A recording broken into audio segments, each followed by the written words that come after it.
বাংলাদেশে যেরকম হঠাৎ করে বৃষ্টি চলে আসে, কোরিয়াতে সেরকম নয়। টানা 2 দিন ধরে আমাদের এলাকাতে প্রচুর পরিমাণে বৃষ্টি হচ্ছে। আর যেহেতু বৃষ্টির ভিতরে বাইরে যেতে পারবো না, তাই ভাবলাম বাসার সব কাজগুলো ঝটপট সেরে নেই। বাসার মধ্যে কিছু কাজ শেষ করে রান্নাবান্নার কাজ শুরু করে দিলাম। আর এই কলাগুলো আমি এনেছিলাম ভিয়েতনামের একটা দোকান থেকে।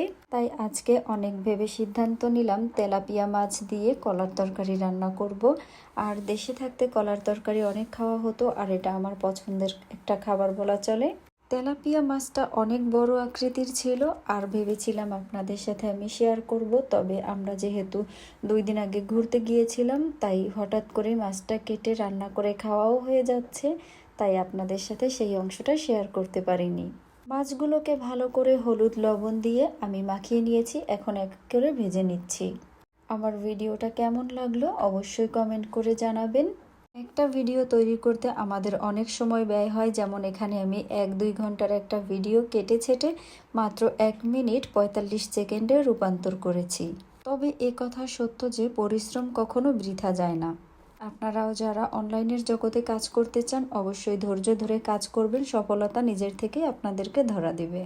কথা বলতে বলতে আমার রান্না শুরু হয়ে গেছে, আর রান্না শেষও হয়ে যাবে। আপনাদের যদি আমার ভিডিওটা ভালো লাগে, অবশ্যই লাইক কমেন্ট শেয়ার করে পাশে থাকবেন। এইদিকে আমি রান্না বান্না শেষ করে কিছুদিন আগে কয়েকটা জিনিস কিনেছিলাম, সেইগুলোকে ভালো করে সাজিয়ে নিলাম। সাজানোটা কেমন হয়েছে অবশ্যই কমেন্ট করে জানাবেন। সেই পর্যন্ত সবাই ভালো থাকবেন, ধন্যবাদ।